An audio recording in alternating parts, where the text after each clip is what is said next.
This is Alex from phpacademy.org, and this video created for the new Boston is going to talk you through PHP while loops. Now, why do we use loops in the first place as programmers? Now, we may need to repeat a certain amount of actions a specified amount of times, and in a couple of these videos I'm going to be talking about while loops and then do while loops, and then we're going to go on to for loops as well. So what do we mean by a loop? A loop, let me just show you the syntax first of all, is for a while loop anyway, is while a certain condition is true. So we're sort of, you know, if you understand if statements, you should really understand this. We're saying while something is true, do something in here. So for example, at the moment I'm going to say echo hello, and I'm going to break down a line. So while a certain condition is true, now if I was to just pop a 1 in here, it would be a pretty bad idea, because 1 is always going to be true, as we've discussed in previous videos. 0 is always going to be false. So we can run this one. If we refresh, that's fine, nothing's happened, the page hasn't crashed.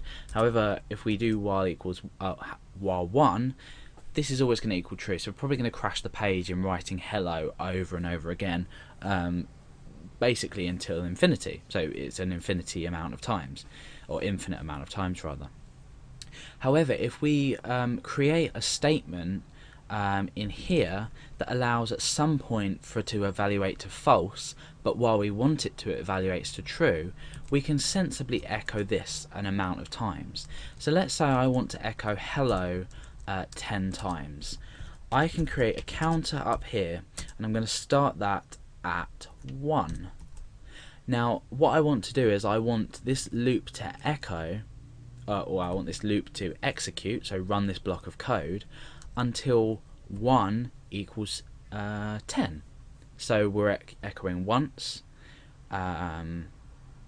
twice, 3, 4, 5, all the way up to 10 times, and then once this counter equals 10, we stop the loop, therefore breaking this block of code here, and we continue to the rest of our code down here.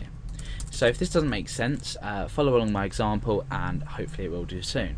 So we'll get rid of the condition first of all, and what I want to do is I want to say counter plus plus. Remember, this is incrementing this value each time. So now we've, for the first time probably, you may have found a use for incrementing. Obviously we can do counter equals counter plus 1, but for shorthand, counter plus plus. Now the condition will be when counter is or while counter is smaller than or equal to 10. So what we want to do is say while counter is smaller than or equal to 10. Okay, and this is basically saying if counter equals 1, run the loop. Now counter is going to equal 2 on this line, so counter will then equal 2, and then we'll run this again. It's still smaller than 10, so say hello, and now counter equals 3. So 3, this still is blah blah blah all the way up to 9. Now 9 is still smaller than 10. We echo hello, we increment the counter, it's 10. Now counter equals 10, so we run this, and this will equal 11. So 11, now this condition is now rendered false. It evaluates to false, so we're not going to execute this code in here. So hopefully that is a way of making sense to it for you. We're going to reset this counter back to 1, and we're going to refresh the page and see what happens. So now you can see 1, 2, 3, 4, 5, 6, 7, 8, 9, 10 times we've echoed hello. And to prove this sort of counter method inside, I'm going to append the variable counter onto the start of this hello. So this will actually say 1 hello, and then it will say 2 hello, then it will say 3, because we're incrementing this value each time. So it's basic logic. So let's refresh the page and see how that's worked. There we are. So we've got 1, 2, 3, 4, 5, 6, 7, all the way up to 10, and you can now see just by that example that we're incrementing the value. So the while loop will always have a condition at the start of it that will need to be evaluated before we even begin to process the block. Hi, this is Alex from phpacademy.org, and this is a short video created for the new Boston. Now, in this part of our operators, when we're looking at operators, we need to think about an operator that doesn't just deal with equating the value, but we have to look at the data type as well. So let's just give an example of num1, and I'm going to equal this to 1, and that's in a string. So we've got a string with the value 1. Now num2, and that's going to equal 1, but as an integer data type. So now what happens if we create an if statement and we actually compare these two values? So let's compare num1 to num2. So we're using the double equals operator, which is equal to, essentially. Let's echo equal, else echo not equal. Okay, so this is a basic if statement. We're saying if num1 is equal to num2, echo equal, otherwise echo not equal. So let's just open up our browser and refresh and preview what we get. So we've got equal here, so we're essentially saying that 1 does equal 1. However, if you look at this from a logical point of view, we've got 1 as a string, so we've got our single quotation marks around it, and 1 here is an integer. So this is in fact a number, this is in fact a string. Now what PHP has done is it's dealt with this as a 1 in itself, and it's dealt with this as a 1 in itself. So they're essentially the same character, even though this is an integer and this is a string. So therefore it's saying that they are equal. Then what happens if we want to say, is num1 actually equal to num2? You know, in reality, if I was to say the number 1 or a picture of the number 1, they are the same thing, but we need to think about the difference between numbers and a graphical representation, so a string of something. So for this we use the triple equals comparison operator. So instead of putting two equals, remember equal is an assignment operator, this is a comparison operator, triple equals is also a comparison operator. But what triple equals does is it will compare not just the value, but it will also compare the data type. So if the data type does not match in this case, using the triple equals, then we're going to be echoing out not equal, because this statement here will be validated false. So let's give that a go. Let's come and refresh. Okay, so you can see that now, just by adding in that extra equal symbol, we're now saying not equal. So we now know that 1 as a string data type is not equal to the number 1. So why is this useful and when might you use it? Now it's useful for the obvious reason that we may want to convert, we may want to keep our comparisons as literal as possible. We want to say it must equal, the number 1 must equal number 1. Now for example, if I was submitting form data and I was to type in a number 1 and we were comparing it to number 1 as in a 1, we wouldn't use the triple equals operator. We would compare it like this, because this is still the number 1. So there's places you can use it and places you can't use it. I mean, a lot of people tend to use it even when they don't actually need to, but it's just for added sort of comparison integrity, if you like. So you'll find that perhaps in other instances you find this, other times you may need to use the triple equals, especially in some of my tutorials as well. I tend not to use it a lot, but in things like dealing with files as well, we might need to use it as a literal. So this is the triple equals comparison operator, and hopefully you will find some use for it when you are comparing exact values and you want to check data types as well. This is Alex from phpacademy.org with another video for the new Boston. This time we're going to be talking about do while loops. Now we've looked at while loops, and this is the previous example that I showed. It basically counts from 1 to 10 and displays hello for each increment or each time the block is executed. Now a do while loop is it's very similar, except it has one minor difference, and that is that we don't check the condition if the condition is true or false. We don't evaluate a condition at the start, we evaluate it at the end. So the do while loop will always run the block once, and if this isn't making sense, I'll show you. It's do while then the condition.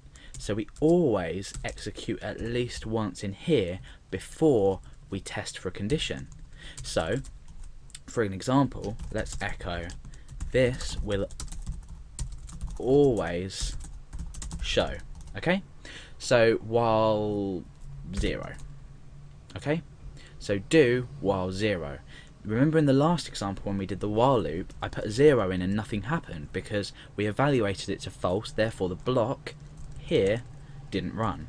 Now do, we're going to echo this, then we're going to make an evaluation, and if this equals false the second time round, we're not going to echo this out. So we can forget about counter for now, that's irrelevant. Let's refresh, and you can see this will always show, because it will always show. However, if we wanted this to display 3 times, for example, we reset up our counter, or we can do it 10 times. So let's break, and we can change this to once. This will always show once. So despite what our while thing is, this will always show once. Now let's create a condition. So while counter is smaller than or equal to 10, under here we're going to say counter plus plus. So we're doing exactly the same thing as we did with the while loop, but while counter is smaller than or equal to 10, this will always show once. Let's refresh. So 1, 2, 3, 4, 5, 6, 7, 8, 9, 10. It's shown 10 times. However, if this at any point evaluates to false, we're always going to show the first one. So why is this useful in programming? Like, why would you want to do it? Well, you might not be able to think of an example offhand, but you may have an example, you may come across an example in programming when you're maybe creating something for yourself or someone else, where you think, oh, I need to show this once and I need to make an evaluation. You're going to think about the do while loop, because you're going to loop still, but you're always going to show at least one thing or process this block at least once. So that's basically the do while loop in PHP. Hello, this is Alex from PHP Academy with another video for the New Boston. In this video we're going to be looking at the third and final loop in PHP, and this is the for loop. Now for is a bit more complicated in syntax, and by this I mean it's structured slightly differently. So if we use the for keyword and we create a block, you can see that it's very similar to a while loop, or sort of similar to a do while loop. However, what we're doing is we use 3 expressions within this these parentheses. So we use 3 different expressions to control the loop how we want, and we can also increment a value within this as well. So in here all we need to do is echo something out, either a variable or some plain text, or continue an operation, however your program is eventually going to work, and everything can be controlled within here. So for now I'm going to create a variable called count, and that's going to be equal to, in fact no, the reason I'm not going to declare it up there is because, like I've said, we can control everything within here. So I am going to call my variable count. I'm going to append a break onto that so we can keep track of it neatly. Now I declare my count variable, or I assign my first value to it in here. So I say count equals 1. Okay. Now what I do is I put a semicolon, and then I say what this is basically the next part of the expression is what needs to be evaluated, true or false, to determine whether the block should run. This block should run. So count, while count is smaller than or equal to 10, like we've done in the previous examples, and then we say count plus plus. We don't need another semicolon to end here, it just ends. So what we're doing is, let me just separate this out so it's a bit more easy to read. Okay, so we're setting initially our count variable to equal 1. Then we're choosing this, we're creating a condition that needs to be true or false. and then we're incrementing here. And the way that a for loop works is this is executed, then this happens, then the block runs, then we increment here, okay? And then obviously this here will be ignored because it won't reassign the variable. So now you can see it's just a completely different structure of creating a loop, but it has exactly the same effect. If we refresh, we're just counting from numbers 1 to 10. Now the beauty of doing something like this is it's a lot easier to read. We can also obviously assign this on the fly. It's neater as well. If I was to just simply change that to greater than, this to minus, so that's decrementing it, this to 1 and this to 10, now what we're doing is we're counting from 10 to 1. So we've just changed them three parts of each expression around, where we're saying count is equal to 10 initially, while count is smaller than, or sorry, greater than or equal to 1, decrement until we reach 10. The condition until we reach 1. The condition is until we're still greater than or equal to 1. We still execute the loop and we still echo. So that is basically for loops in PHP. Hello, this is Alex from phpacademy.org, and in this video that I've created for the new Boston, I'm going to be talking about the PHP switch statement. Now, you might have already looked at if and if-else statements, and with incorporating an else-if to do multiple checks. But what if you've got a lot of numbers or a lot of strings to check, or something you need to check in a long list? For this we use the switch. It's basically a better, cleaner and faster way of using an if, else if, and then an else. So the syntax for this is switch. In here we need simply a variable reference. So if up here we were to create number equals let's say 1, we need to switch this number, and now we create a block here which is going to have a lot of content inside of it. We're basically evaluating this number, and we don't evaluate inside here. Like, I couldn't say number equals 1, for example. I would evaluate inside here, and we do this with the case keyword, and we use case and then we say what we want it to equal to. So case 1, I want to maybe echo 1. Let's just indent this slightly so we can see what we're doing. And then we end it with break, and we end with a semicolon. So this is the basic structure. Let me just create another one so you can get an idea of what we're doing.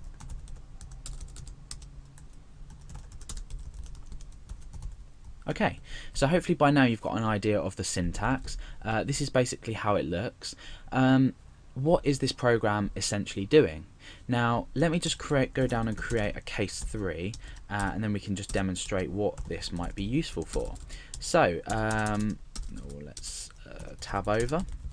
So what we've essentially done here is we've created a mini program to convert this number that's entered here into string data. So instead of writing if number equals 1 then echo 1, else if number equals 2 echo 2, else if number equals 3 echo 3, end it else, and we can blah blah blah, and it just gets a lot more confusing. This is a really easy way to view. Yep, case 1 we echo 1, case 2 we echo 2, case 3 we echo 3, and this is basically what our number evaluates to. So we could in fact change this to string data. This could be text here, and exactly the same here. It could correspond to string data here. We'll look at an example of that in just a moment, but for now my little mini program is going to convert the numbers, the integers. Remember, we're not using this as string, this is a number in itself. We're converting that to the corresponding text. So now what we can do is just run the program. Let's press refresh, and you can see that it's outputted 1. Now if we change this number up here to 2, you can see that we're going to say case, yes it does equal 2, therefore echo 2. So let's refresh, that says 2, and the same with number 3, so let's just test that. and that says 3. Now what happens if we change this to something like 4? We don't have a case to handle this being equal to 4, so what happens? You probably guessed nothing happens. So we need some way of writing here what's going to happen if there's no case to handle the input that that is coming into this switch statement. So we use the keyword default, and we use a break as well. But in here we can echo out, let's just pull that in a bit, echo out, let's say number not found. Okay, so by default, let's say for example the number is 4 as we have it at the moment. The default action would be to echo not found, number not found. So if we refresh, it says number not found. The same as if we were to come up and change this to -10, for example, it's going to do exactly the same thing, and we maintain echoing out this number not found thing. Okay, so there's a different way that we can structure this. I'm just going to take out the default for now. Let's just get rid of everything in here as well, and we're going to basically start with this completely different concept. I'm going to say day equals, and at the moment I'm going to set this to say Monday. Now inside my switch statement, remember to change this as well, inside my switch statement I basically want a little program that's going to tell me if this day is a weekend or if it's a weekday. So or if, you know, I mean, if it is a weekend, we could say day equals Alex, and that would not be a weekend because there isn't a weekend day called Alex. So to do this, I'm basically going to say case, and remember I said we can deal with string data as well, case Saturday, and then underneath, in fact that's a colon not a semicolon, underneath I'm going to say case, I'm not even breaking, I'm just saying case Sunday. Okay, then I'm going to break, and in here I'm going to write my output, so it's a weekend. Now an interesting point here, you can see that this bit's turned black. That's because I'm using a single quotation mark within single quotation marks. I'm going to use my / character to escape that. Now this program is basically saying we're setting a date at the moment, it's Monday. If this variable here, remember we're switching it in here, if this equals Saturday or it equals Sunday, echoing it's a weekend. Otherwise,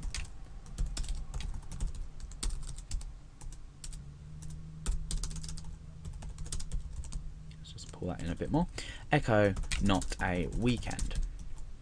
So let's test this program. Monday should produce us with the result not a weekend. Let's refresh. Not a weekend. Now let's change this to Saturday, and we can refresh, and you can see it's a weekend. So this is a really good way to compare multiple things at once and then give an output for that. And then you can always use your default if data that's being read into this switch statement can't be recognized as one of the cases. So that's basically switch statements in PHP. Hello, this is Alex from phpacademy.org, and welcome to another video tutorial for the new Boston. Now I'm going to be talking about PHP die and exit, and these are two really useful functions that you should get used to using in your program, so you can cut the script at any point where you may receive a fatal error in which you don't want to execute any more code. Now let me just demonstrate how this works. Let's say I want to echo out hello and a space, and down here I want to echo out a space and world. Now if we were to run this normally, we refresh our browser, you can see it will just produce the result hello world, because we've included hello with a space and we've included world. Now let me just use the die feature in here. What this is going to do is from this point onwards is going to kill the rest of the page. Okay, so let's have a look at the result in the browser. Okay, so we're just receiving the string hello. Now why is this useful? I mean, bear in mind you can also use exit as well. This does exactly the same thing. If we refresh, we're getting the same result. Now why would we want to kill our script in the middle of a page? I mean, first of all, using die and exit are exactly the same thing. Bear in mind, you can also, part of this function, you can specify an error in here, so you can use some string to output. So error, page has ended, for example. Let's just echo again the world part of this page. So if we refresh, you can see that we've received this message. So you can do that if you want, and you can do exactly the same thing with exit as well. There we go, same thing. So how do we use this in a real life example, and why is it useful? Okay, so without overcomplicating things, I'm going to attempt now to connect to a database. Now, whether you've come across databases yet or not, this is an example to show you how die or exit can be used. Now, to connect to a MySQL database, we use the MySQL connect function, and we supply it with 3. I mean, we've looked at functions anyway, so that you should really understand this at this point anyway. So I'm connecting to localhost. My username is Alex, and I don't specify a password because I'm running on a local server. So what do I do if this is wrong? Now, at the moment, if I refresh the page, nothing. Oh, okay. Oh no, okay, sorry. My username is root, so I've already produced myself an error. So if I refresh there, okay, so that's connected absolutely fine. So we know that that's connected because we've not received an error. That might not necessarily be the case, but I know that my username is root, my password is blank, and I'm connecting to my local server. So what happens if we want to specify our own error if this hasn't connected? So for example, or die could not connect to database. What I've essentially done here is used or, so it's a logical operator. We've said or. We can also say or like this. So or die, if this is unsuccessful, we want to die and produce this error to the page. So at the moment, nothing's happening. So I can echo down here, connected, and I refresh, and I receive the error, the message connected. Now, what if I change this around? So I want to connect to, in fact, let's just change this back to Alex because I know that's not my username. Now, when I refresh, you can see that we've killed the page. This has produced an error, and we've specified our own error as well. Now, what if we want to get rid of this error, and we just want to display this error? We've already displayed our user friendly. We just pop an at before. Just pop an at beforehand. Now when we refresh, we basically are just left with could not connect to database. So this is essentially a user-friendly way of connecting to the database or killing the page. Obviously we're not now outputting connected, killing the page and saying could not connect to database. So that's essentially what we've done. Like I said before, you can replace that with the double vertical lines and it will do exactly the same job. We're just using logical operators there, which we've already covered. So you've now seen a real life example of where you can use die. Obviously this can also be exit, so if we refresh the page it does exactly the same thing, could not connect to database. So that is basically the die and exit functions within PHP and how useful they can actually be. Hello there, this is Alex from phpacademy.org. I'm creating this PHP video for the New Boston. Now in this video I'm going to be talking loosely about functions, why they're useful in PHP or in fact any other programming language, and also how we can create a function and use a function within our page. Now first of all, what is a function? A function is something that allows us to declare a block of code that we might want to reuse. We can feed in parameters to this, or arguments as they're sometimes referred to, or usually referred to. and then we can use this at different parts in our code to save us retyping code out. And as per the name, functions, they will do something. So they will do something that will allow you to declare them and then reuse them over and over.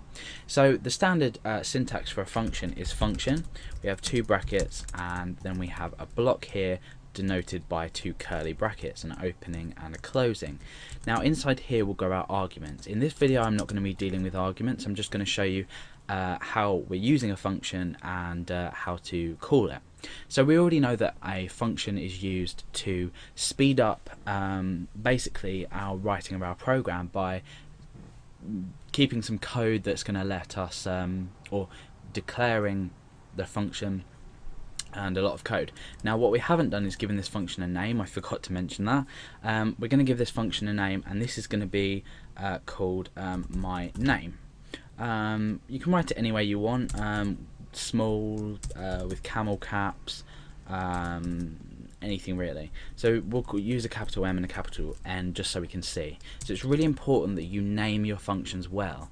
My name doesn't really tell you what I'm going to do, but it could do and it might not. It depends on who. If you're writing to an audience, say people are going to see your code. As long as you know what it is, and if it's staying personal to you, that's absolutely fine. So in this, I'm just going to simply echo out Alex.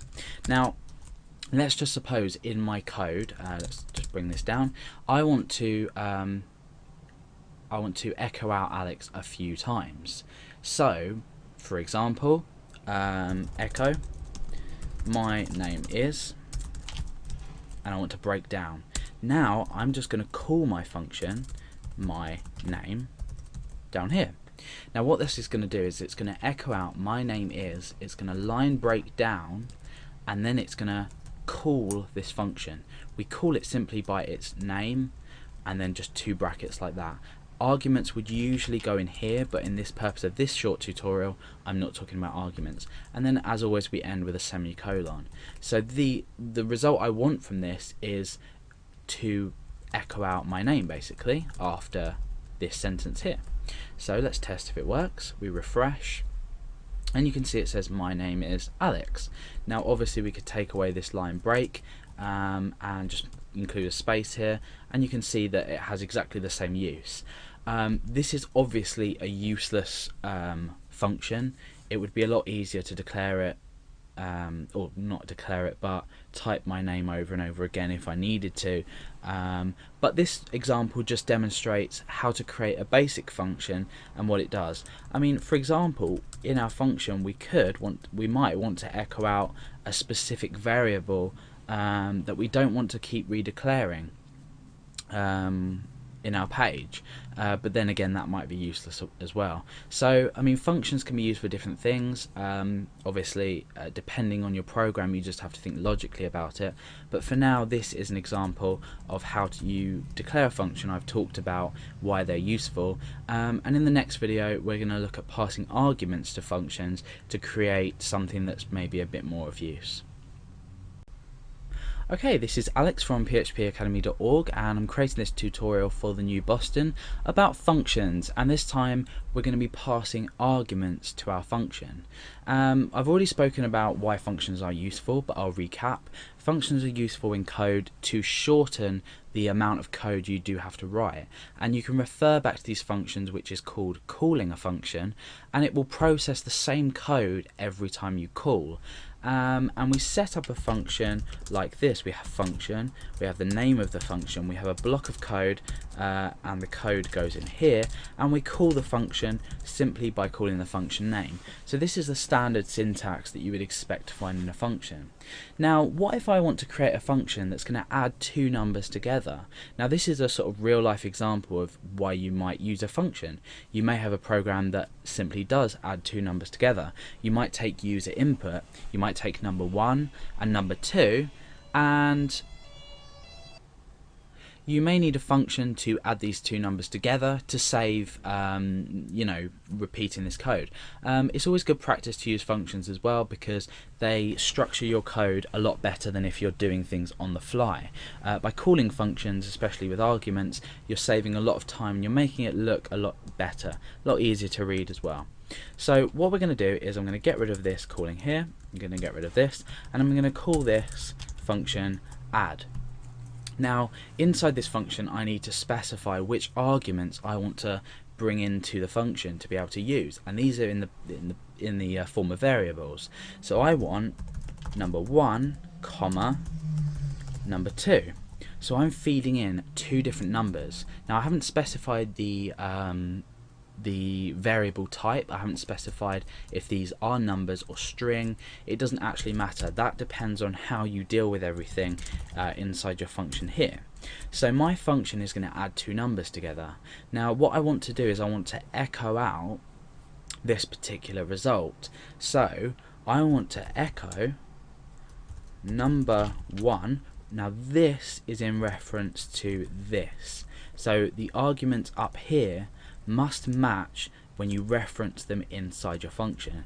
So number 1 plus number 2, and then we've just echoed that out. So now if we call our function, first of all I'm going to show you, I'm going to call it without any arguments inside here, just to show you what happens. So let's refresh. Now you can see that we've got a warning come up, which is missing argument for 1, or missing argument 1 for add. So it's telling us the first argument is missing for this named function, and it tells us where it's been called, and it also tells us where our function has been declared. It's also missing an argument 2 for the same function, called in the same place and defined or declared in the same place, and then it's actually given us our result. So we obviously want to now include some numbers. So what I'm going to do is up here I'm going to say number, or I number 1 equals 10. I just for me stands for input, so, and I'm going to say I number 2 equals 5. So by the end of this, when we've created this, we should have the result of 15, because 10 add 5 is 15. So we're going to add these two numbers together. So when we call our function down here, we want to specify these two variables. Now these two variables will then be passed through. I number 1 will be passed through to number 1, and I number 2, I mean, I number 1 and I number 2 can be called absolutely anything. You could call it sort of num1, n1, anything you wanted, but I'm just using these so we can keep an eye on it. So I number 1, comma, I number 2. That's all the arguments that we need to pass. So these two variables here are going to be interpreted here, and then they're going to be processed here, and we're just echoing out the result of this. So now let's refresh and see what we get. We get the result of 15. So let's change these variables around a bit. We'll say 22 add 8, this should equal 30. So let's refresh and see if everything works. That's fine. Okay, so now what do we want to do if we're wanting to pass, let's say, a number and a string? So let's create another function. Let's delete everything and start again. I'm going to create a new function called display date. Okay, and what this is going to do is it's going to feed in the day, the date, and the year. Okay, so the first thing we want to do is echo day, and we want to append a space. Then we want to append date, append another space, and append year. So obviously our day here is going to be in string format, because it will be either Monday, Tuesday, Wednesday, all the way up to Sunday. Date is going to be an integer, and year is going to be an integer.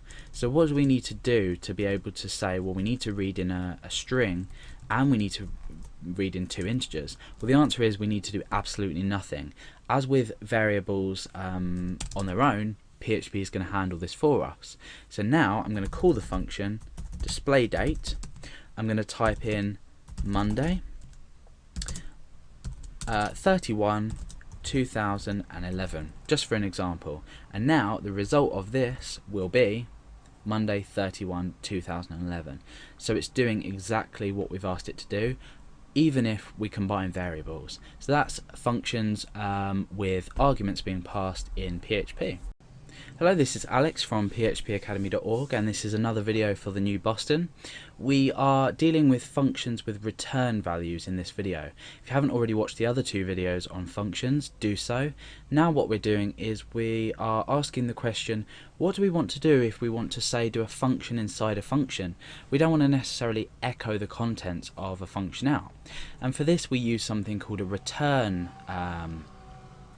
value. We return a specific value, or the value that's calculated within a function. This can be a string value, this can be an integer, it can be anything, any variable that we can return. Now, the idea of the program the small program I'm going to create in this is we want to create a function that divides two numbers, but we also want to create a function that adds two numbers. And then what we want to do is we want to create a sum similar to this. So we want to add 10 and 10 together, for example, and 5 and 5 together. And the result of this operation would be 10 add 10, which is 20, divided by 5 add 5, which is 10. So the answer would be 2. 20 divided by 10 is 2. So this is what we want to do. However, if we're creating our function here called add, and we are taking two numbers, so number 1, number 2, and we're echoing out number 1 plus number 2, what we're doing is we're outputting this result to the browser. We're not storing it as a variable, we're just simply outputting it. Now we could, say, create something like result equals, and then we could say echo result. However, we're not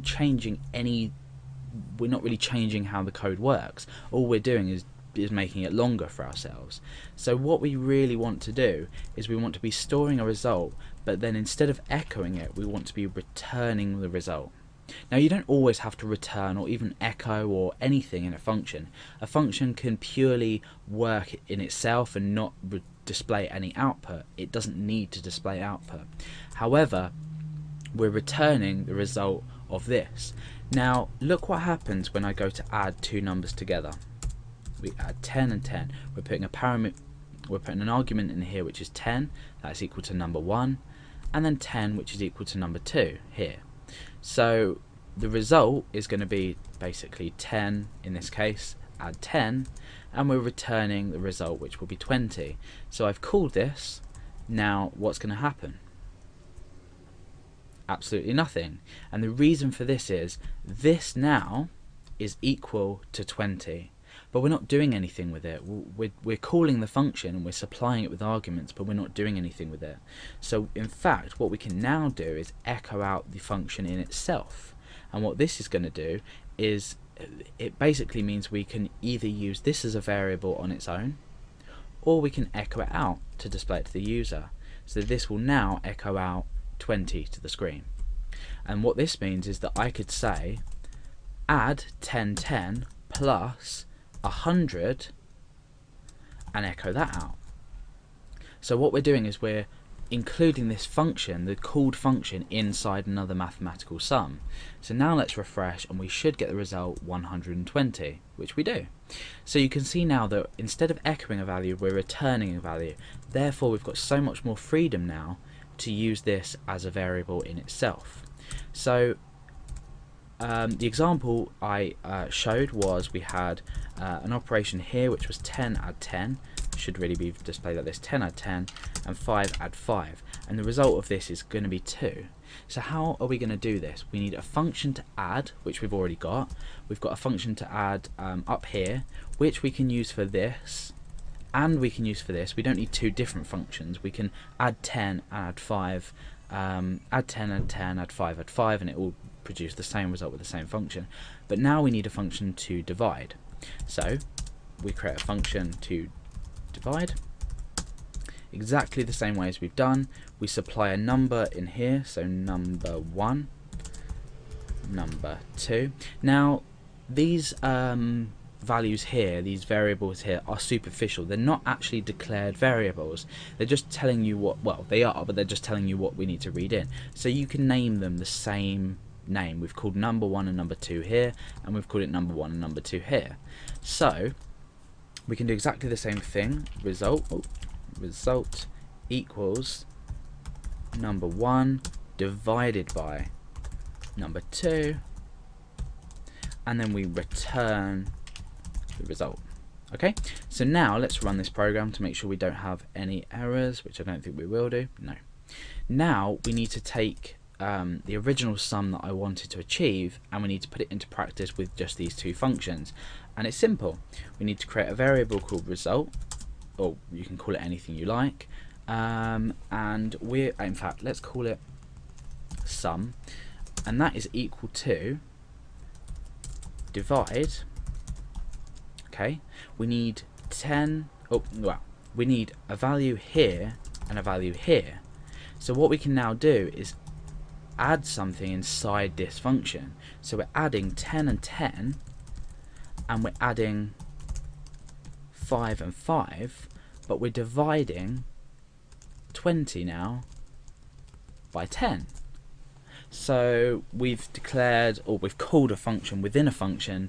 Instead of echoing it, returning values. So now down here we can simply echo sum. So if you look carefully at the logic of this, you'll understand how this can be done. So now let's refresh, and we've got our result of 2, which we required from the start. So this is basically how to return a value in a function, and you can see how useful it is. Instead of just echoing something out or just performing an operation, we're actually returning something for the user, or for us to use as the variable as a whole, rather than just a function to echo out the result of what we've done inside the function. Hi, this is Alex from phpacademy.org, and this is another video tutorial for the new Boston. Now in this tutorial I'm going to be talking about global variables and using them inside functions. Now you may come across the problem that when you're predefining variables outside of your functions and you're trying to use them within your functions, you might find that you're not getting any sort of response from this. The variable will not, you won't be able to do anything with it. So let's use the example with an IP address. Let's create the user's IP address inside a variable. So we're going to say structure it like this. Now don't worry if you don't understand this code. If you've never seen this part of the code before, all this does is it returns the user's IP address. Server is just a preset of environmental variables that we can use. So let's just echo this out as it is. And then we'll see about creating a function that's going to do something with this IP address. What we're going to just be doing is echoing it out, but we're going to be doing that inside a function. So let's refresh. Now because I'm on my local host, local server, I'm working on my computer, my IP address is just 127.0.0.1, which is the standard notation for a local server. Now what happens if I create a function down here? Let's say echo IP, and inside here I just want to echo out user IP. Now you can imagine in a normal program that you've created, however simple or complex it's going to be, wherever you echo this variable out, or wherever you do something with this variable, for example we might say let's say string equals your IP address is, and then we concatenate the user IP on the end of there. Let's just use this outside the function first of all. We can keep that in there because we're not going to call the function yet. Let's just use this outside of here, and we can just echo that out. So let's have a look at what it says. So we've got your IP address is, and then it gives us the IP address. Let's just put a space there. Okay, so this works. You would expect it to work because you've referenced the variable here. Okay, so now what happens if we do this inside a function? So I've created the string, your IP address is, and then I'm going to echo out the string. So what you'd expect to happen is for the variable here to be put into here, so that will make up this string, and then we're echoing out the string. So let's refresh the page and see what happens.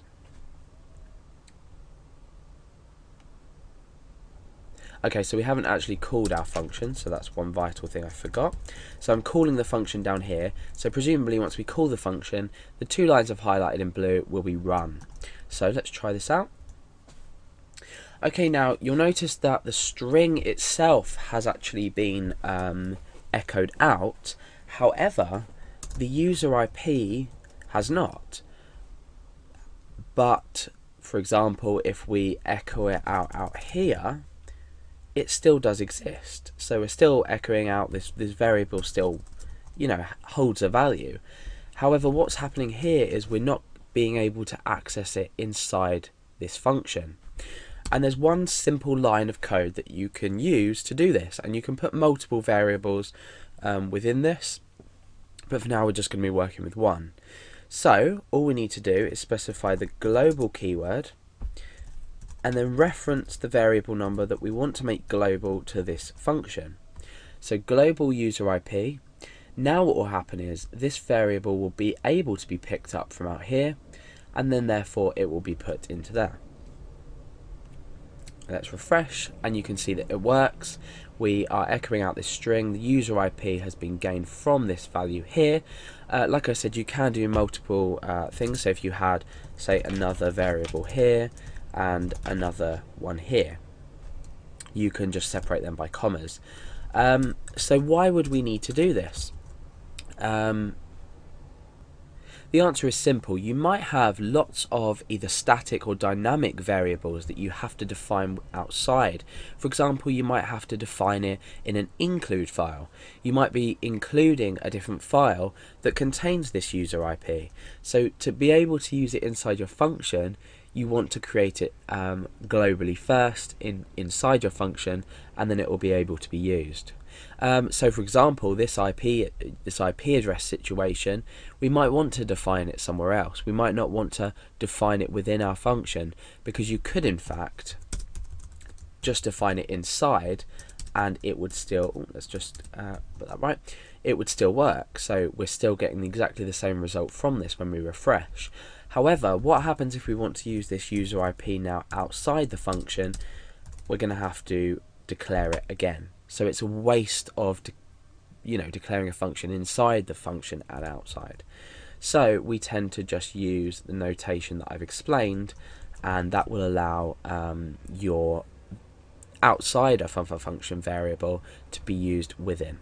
Hi, this is Alex from phpacademy.org, back with another video for the new Boston. Now in this video we're going to be looking at different string functions inside PHP, how you use them and why they might be useful. So we're going to go through a few string functions in this video, the parts of this video, and we're just going to use an example string along the way. So let's go ahead and create our example string. So I'm going to create a new variable called string, and this is going to be equal to a particular string. So for example, I'm going to say this is an example string. So we're going to be doing a few things with this particular string along the length of the videos that we're going to create, and we're going to be creating new variables which use these functions and apply these functions to this particular string. So first of all, let's go ahead and look at string word count. Now you can imagine why this may be useful in particular situations. You might want to count a certain amount of words, maybe through user input or through database use, etc, etc. But I'm sure you can find a use in your own web application, but for now this is how you use it. Now I'm going to create a new variable called string word count, and this is going to be equal to the function name, which is str word count. Now this function takes 3 arguments in total. Only one of them is required, and the one that is required is the actual string itself. So I'm just referencing this variable here, which is equal to this string here. So let's go down here and echo this out, and then we'll talk about the different arguments we can give this function to perhaps make it more useful to us. Okay, so let's go ahead to our browser and refresh the page and see what we have.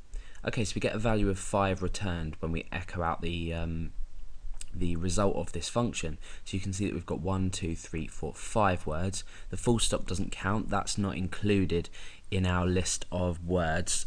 We can specify things that we want to class as words, maybe symbols later on, but for now this is how many words are in the string. Now let's go ahead and look at an argument we can give this. So we can give this the second argument as 0, 1 or 2. So I'll go through each one and explain which one which is which.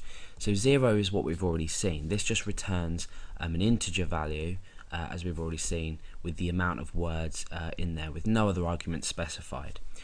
1 will produce an array where the key is equal to the word itself. So the key is irrelevant in this. It will just be the default. So it will be 0, 1, 2, 3, 4, 5, and then each value of each key will contain the word in the string.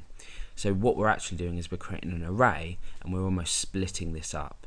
So let's go ahead and try and echo this out, and you'll see that we'll just get a value here of array. This is because it's now stored as an array after we've given this argument. So what we can do, just to be quick, is we can use this print r here and enclose the word count in this, and this will display all the elements of an array.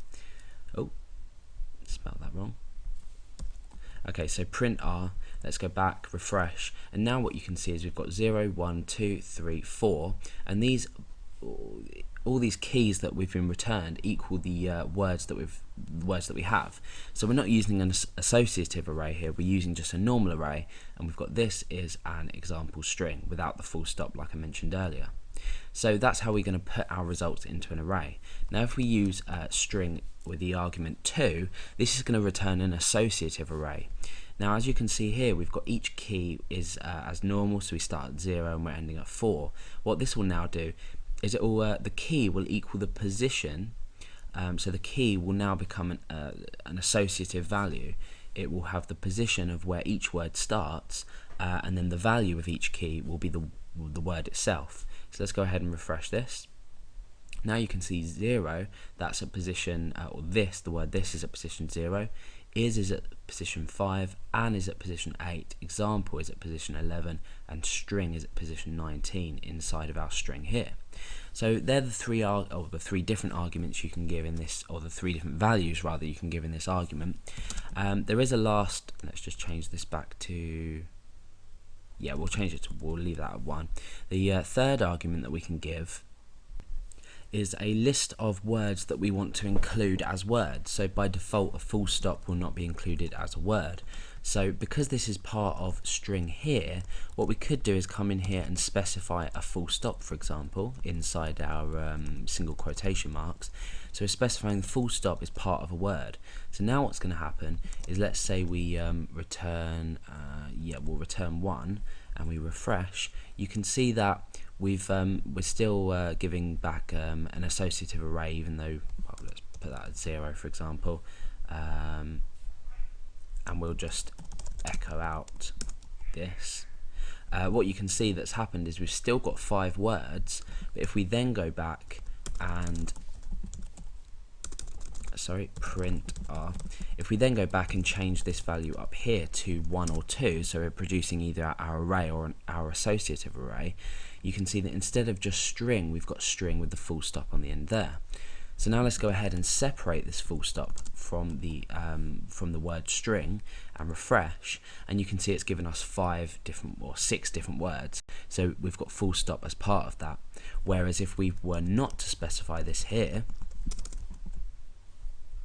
it would only produce words themselves. So we can specify words here, or characters here if you like. So I could say an ampersand, and if I was to say an ampersand and a full stop, I'd say this is an example string and this is a tutorial.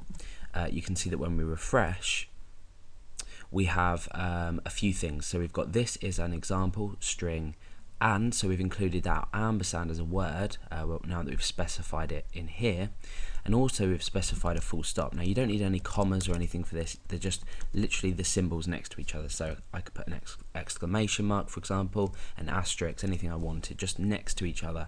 And you can also see the full stop's been included on the end there inside tutorial. Again, let's say separate that full stop and refresh. and you can see that's been included as well. So this is the string word count function and the many ways that you can use it. We're now going to move on to string shuffle. So let's go ahead and get rid of this, and let's change our string back to how it was. Okay, so the string shuffle function, let's go ahead and say string underscore shuffled equals, it is written like this, so it's str, it's the same as many string functions, str underscore shuffle, and we're only taking one argument here, and that's just the string. So we're taking in a string, and what we're doing is we're shuffling it. Now I'll show you what this does when we preview it. So we're echoing out our shuffled string, and you can get an idea of what happens when I click refresh now. Okay, so what it's actually done is it's just taken each character of the string and it's randomly shuffled it. So let's keep refreshing, and you can see that shuffling each time. Now, why might this function be useful? Well, in the past I've used it for, let's say I was uploading a file and I wanted to give it a random generated name. A great way to do this is to actually use this str shuffle to shuffle the file name of your file, obviously without the .jpeg extension or the .png or whatever file you're uploading, but you can always add that extension on in the end. But string shuffle is great for just randomly generating you know, some text, but giving it a sensible value as well. So instead of, say, generating a massive random number or an MD5 hash, you can use this string shuffle to shuffle some characters. Another really useful way of, well, a useful use, if you like, for this function is, let's just say our string was a collection of, let's say, letters and numbers, so A, B, C, D, E, F, G, H, I, J, K, L, M, N, O, P. I won't bore you with the rest of the alphabet. And then we could do 0, 1, 2, 3, 4, 5, 6, 7, 8, 9. What this is actually going to do is it's just going to generate a random sequence of letters and numbers. So let's go ahead and refresh. You can see that it's just generating a random sequence of letters and numbers. Again, really good for a randomization of you know, of say a file name or a / say you had a website that created a shortened URL. What you might want to do is say string shuffled equals this shuffle, and then you might want to actually split this string in half. So what we could do is we could come and say, well, we could use the substring function. So what we could say is, let's go down here. So we could say half is equal to substring. So using the substring function, we're feeding in the string shuffled value. And then what we're doing is we are giving it the start and the mid value. So this would be the string length of the string. So this is equal to half of the length of the amount of, you know, characters. Or you could just simply say 10, for example, if you wanted a 10 characters returned. Let's say 5 for now so we can see the difference. Let's refresh and you can see, oh no, what's happened here? Oh, sorry, yeah. So echo half, what we're actually doing is we're just returning a few characters. So this is really good for a random character generation.